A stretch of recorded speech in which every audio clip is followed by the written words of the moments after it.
Hello, Hello,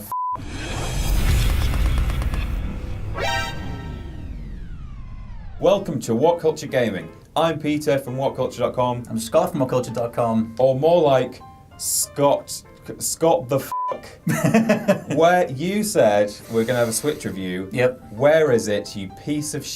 Well, it would be here if Nintendo had done what they should have done and turned on the online features of the console. Oh. Because there's just nothing to review. Like, I've got one, you put it on, the online stuff isn't there, there's no eShop, there's no My Nintendo, it's a Zelda machine. Zelda's f***ing awesome, but there's nothing to talk about. So as much as I'll hold a whole lot, I want to tell you that I want to review the Nintendo Switch, but I can't do it. I've tried, I can't do it. They've not turned it on? No, not yet.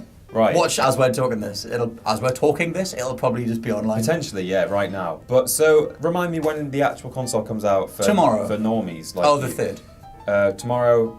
We're recording this on the 2nd. Right. So it yeah, comes out on the 3rd. It's out tomorrow, and like still obviously, not. no, people want to know whether it's worth buying, and as a system. There's a few things I'm going to tell you, but it's not. I can't do a console review. Yeah. I can review how well it plays Zelda. Right. But that's it. There's nothing else there because nothing works. Just Dance is great. Of the stuff that is currently working, can you give us a quick rundown of that, and then hopefully when they actually turn everything on properly, we'll have a proper review. So my first point is that there's actually an incredibly crippling issue with the left of the two controllers, the left Joy-Con. What? Which it just desyncs with the machine. Like it's really easy to lose for the system to lose track of it when you're in the TV mode. Okay. Totally fine in the portable mode. So if you're going to be playing it handheld a lot, don't even worry about it. But if you're going to be playing it in the big TV mode and you put it in the dock, even if you say you hold a pad like normally, like my fingers would be over the shoulder buttons. Yeah. These two fingers, it'll just block the signal.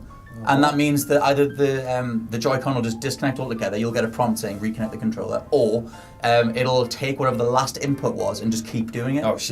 So that just means that like Link will just run off the end of a cliff, or like you're trying to do a puzzle and like just it's broken, man. Like, wow. And so apparently a number of outlets have already reported this. People have reported to Nintendo. I'm also doing the same thing, saying like, please. I mean, all you can do is cross your fingers and hope that they can fix it with a software patch. Yeah. Because if this is another Red Ring of Death or like the iPhone, it's a hardware thing. Yeah, cover the bottom of it and the signal goes away. Like, that's horrible. You'd think that would come out in testing, but I guess we'll see. You would, wouldn't you? Almost like it's been rushed to market. But what? No. What was that? So far, the only solution is to kind of hold the controller without hold it like that, so the front of the pad always has eyesight to the console. So just like hold it like.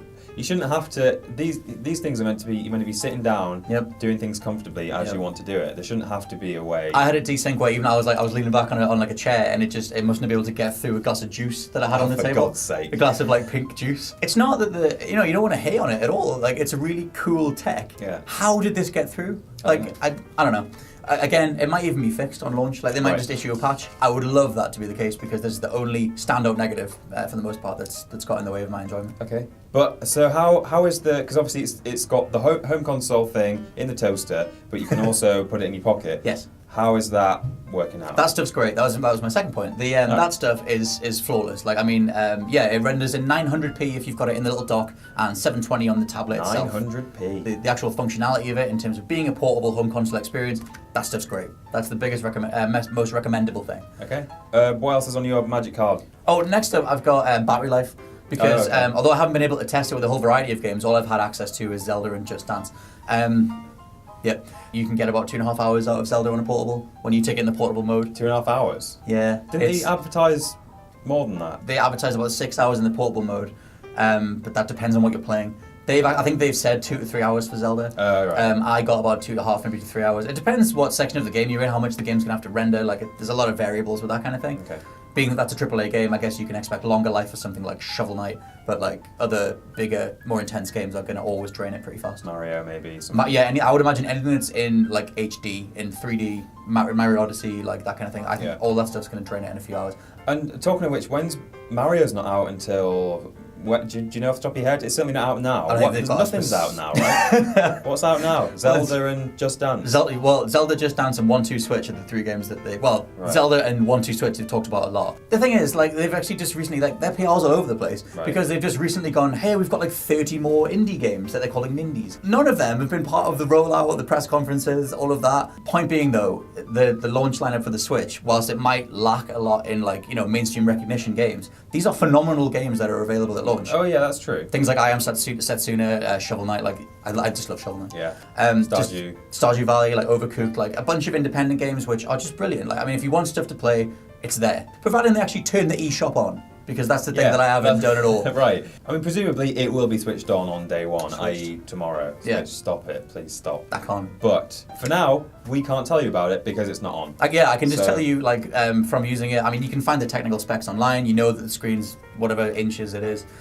But in terms of, like, tech specs don't get you laid, Scott. They don't. It's the actual hands-on. That's what... Always. Yeah, there's a lot of more stuff that I would love to talk about. And I was kind of just surprised watching all the reviews come in, people talking about it. All they're doing is regurgitating the press stuff, which is maybe all you can do right now. So not only are we here to say that, you know, there's a review on the way, but not now because we can't do it. Yeah. We're also here to say that any review you have seen is built on lies. It's not lies. Or they're just not as informed as they need to be. Yeah, the stuff that they're reporting is entirely based on fact. Yeah. And they've used it, you know, I just feel that there's a hell of a lot more to this system that is just gated behind an update that the system hasn't been able to receive yet because the server isn't online. Yeah. No one can, at this point, be giving a final grade. It's a 9 out of 10 console. No, and I don't think that many are. No, I think it's more just the idea of like what goes into a review. Yeah. There's so much more that needs to be said about this thing. Last little thing is please do not put your cartridges in your mouth because they taste disgusting because babies eat small things and that's the reasoning, isn't it? They're saying Nintendo have made them deliberately taste horrible so that babies don't eat them. Yeah, because like the cartridges are absolutely minute. Thanks, Nintendo. I guess they want to be sure that like no little children are just going to notch them. It's a good idea. And, yeah, it's good. And no one else has ever thought of, you know, edible software. So yeah, why not? Why not pioneer that? Yeah. Portable home gaming and non-edible software. Oh, gigabytes. Oh god. But those are the 4 things you need to know. Yes. Currently. Yes. There are more things you need to know, but at the moment, Scott can't access them. So no one can. No, that's the thing. No one can. I mean, again, I think I have to imagine when you pick it up at launch day, you'll be fine. Yeah. If you really want to get one, you love the idea of a portable home console, and you really love Zelda, by all means, go ahead with it. But if you're on the fence or you're thinking about the pros and cons based on what's out there, there's a load of this thing that we haven't even seen yet. Yeah. So, letting you know. So maybe wait a day. Or a week. We'll have a full review as and when everything has been switched on. Yep. I'm Peter from What Culture. I'm Scott from What Culture. Scott Culture. There you go. And we will see you soon.